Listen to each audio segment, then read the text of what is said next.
I want to have time for a lot more questions. We probably need a series on this podcast. But if you were to say, here's the one thing that I really want people to take away from this podcast about managing a contingent workforce, what would you want them to take away?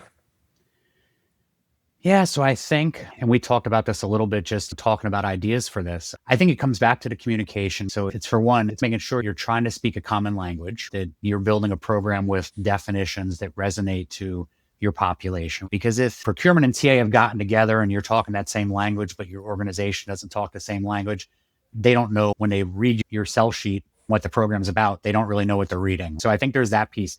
Make sure you're talking the language of your organization. I think the other important thing for anything you're doing, whether it's exploring relationships with staffing firms just to make sure you have some of the right ones available, I think it comes back to really thinking like a manager, like that person who has a project to deliver. Is if I was coming to you with my wish list as a manager working in the widgets department, what do I need from a contingent workforce program? I need speed, because by the time I get approved to have this opening, I'm already shorthanded. Either my work volumes come up or somebody's out. So I need somebody quickly. I need quality. So I need that quality individual coming to work, and I need quality staffing firms supplying those people.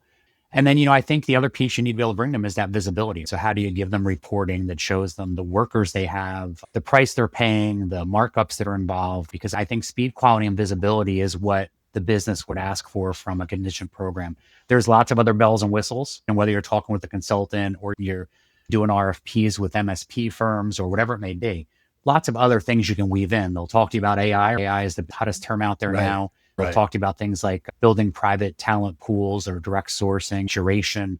There's all these things that sound like they're shiny, bright objects. But I think if you come ask a leader, what do you need from a contingent workforce? It's going to be speed, quality, and visibility. They'll also weave in, don't tell me the tenure guidelines, because they never want to know the talent has to leave at a fixed date if they have a good talent and they don't have headcount to convert them. But unfortunately, that's where both procurement and TA or HR, we do become sometimes the tenure police, and we have to hold to that as well. But yeah, I think it's keep in mind the speed, quality, and visibility. Yeah, it's interesting because in there, you started out, one of the first things you said was, you've really got to know your internal audience, right? Now you couple that with, you really got to market what you have to offer and how you can support and how the value you can have. Those Mhm. aren't things that normally as talent acquisition, specialists that we think about. But like one of the very premises of a good marketing strategy is deeply understanding your audience, because Yep. that's who you're serving and it's their needs, it's their challenges, the problems that you can help them solve in their day.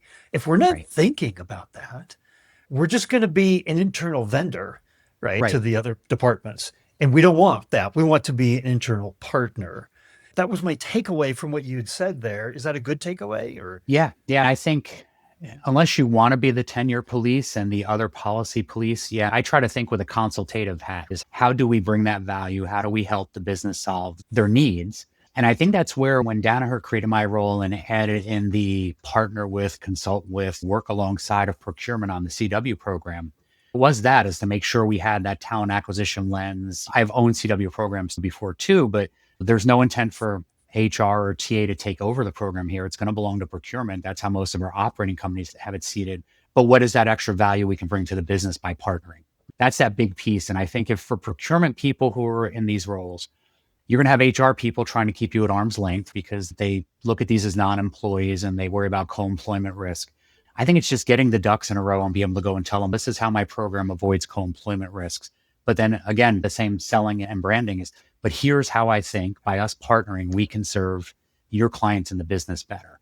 And you're giving TA or HR a seat at the table with procurement to help steer the contingent workforce program to better fit the needs of their clients. And hopefully they buy into that. But I've heard the feedback even at Danaher from some of our HR leaders in the operating companies. They're like, nobody from TA wants to have anything to do with my contingent workforce program. And I'm like, me, I'm the one. But you're right. The rest of them will only work on things that are requisitions and workday recruitment because that's what's in our remit. But I can help you find your way to procurement.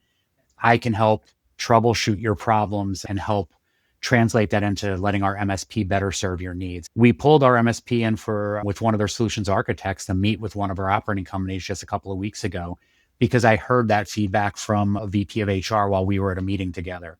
And he said, hey, we're having some struggles and here's what's going on. And I'm like, I need you to put you in touch with the MSP, but we're going to get the attention you need and look to solve this. But I think it's that, having that partnership, but having the right voices or the right ears, hearing the voices.